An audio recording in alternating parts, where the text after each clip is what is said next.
আসসালামু আলাইকুম সাহেব। ওয়ালাইকুম আসসালাম ওয়া রাহমাতুল্লাহি ওয়া বারাকাতুহু। আমি পশ্চিমবঙ্গ ভারত থেকে বলছি, কোন ডিস্ট্রিক্ট? হুগলি। হুগলি, বলেন। সাহেব, আমি 2014 সাল থেকে আপনার ইউটিউবে দেখেছি, আপনার লেকচার শুনেছি। এক পর্যায়ে মাশাআল্লাহ। আপনি বলেছিলেন মসজিদে টিভি রাখার ব্যাপারে অনুমতি দিয়েছিলেন। ব্যাপারটা আমার মাথায় একটু লেগেছিল। তো আজকের যা পরিস্থিতি, ইন্ডিয়ার যে চ্যানেলগুলো, এই চ্যানেল মসজিদে যদি রাখা হয়, তো মানে আমাদের মতো যুবক যারা নামাজ পড়তে আছি তাদের মনসংযোগটা অন্যদিকে চলে যাবে। তাই বলছি, আপনি কি এখনো ওই মত পোষণ করেন যে এখনো মসজিদে টিভি রাখা যেতে পারে? আপনি বুঝেন। আচ্ছা, মসজিদে চাকু রাখা যাবে? আচ্ছা, মসজিদে কেউ যদি চাকু রাখা যাবে? আপনাকে জিজ্ঞেস করছি। জি, আপনার ফোনটা আনমিউট করে নিন। লাইনে আছেন? জি, খন্দকার কায়েসা, কায়েস, আপনার ফোনটা আনমিউট করে নিন। শেখ আপনাকে প্রশ্ন করছেন। মসজিদে চাকু রাখা যাবে? জি, খন্দকার কায়েস, আপনার ফোনটা বলতে আনমিউট পারছি হয়েছে, কথা পারছি না বলুন। আমি। শুনছেন আমাদের কথা? হ্যাঁ, বলছি মসজিদে চাকর রাখা যাবে কিনা সেটা আমি ঠিক বলতে পারছি না। সেটা কমিটিও ঠিক করে, যে যার মসজিদে তারা বোঝে ভালো। আমরা সাধারণ মুসল্লি। আপনি বলতে পারছেন না তো আমার ভুল কি করে ধরতে আসছেন? তাহলে তো আপনাকে জানতে হবে, শিখতে হবে কিছু। কথা বোঝা গেছে?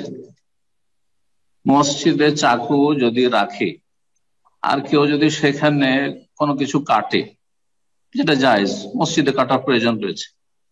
মসজিদে খাওয়া দাওয়া হবে, ধরেন ফল ফ্রুট আছে, আর আপেল কাটবেন, হ্যাঁ, আম কাটবেন, তো জায়েজ কিনা মসজিদে বসে?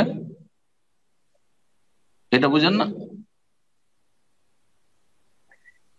জি, ওনার শেখা, উনি লাইনে নাই? ওনার লাইফে ডিস্টার্ব ঠিক আছে, আছে, লাইনে আছেন, তাহলে আমি বলি। করে দেওয়া হচ্ছে। জি, ইনশাআল্লাহ আপনি কন্টিনিউ করুন। মসজিদে যদি চাকু দিয়ে কেউ আম কাটে, আপেল কাটে, ফলমূল কাটে, তো জায়েজ।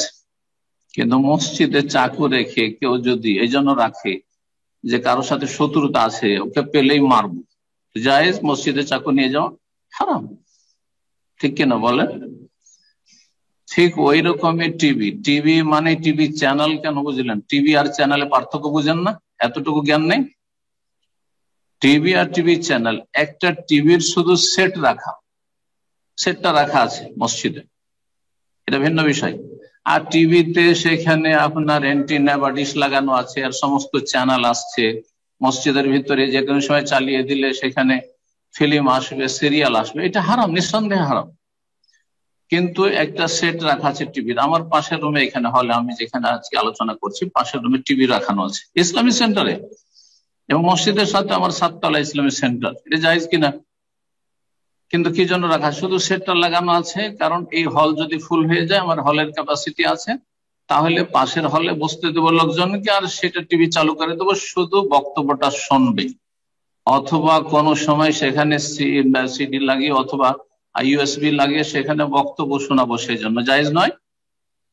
তো মসজিদে একটা টিভির সেট লাগানো আছে, আর সেখানে যদি ইসলামিক বক্তব্য, শুধু ইসলামিক বক্তব্য চলে, তাহলে জায়েজ। কিন্তু সেখানে যদি আজকালকার প্রচলিত টিভি চ্যানেল, ইসলামিক টিভি যেগুলোকে বলা হচ্ছে, সেগুলো যদি চলে, তবু জায়েজ নয়। কারণ ইসলামিক টিভিতে কিছুক্ষণ ইসলাম চলছে, আর তার প্রধান গাইড ইসলামিক কথা চলছে, সুতরাং জায়েজ নয়। আল্লাহ বুঝার তৌফিক দান করুন, এবং দ্বীনের জ্ঞান অর্জনের তৌফিক দান করুন, অজ্ঞতা দূর করুন, এবং সঠিক বুঝ অনুযায়ী আমল করার তৌফিক দান করুন। বারাকাল্লাহু ফিক।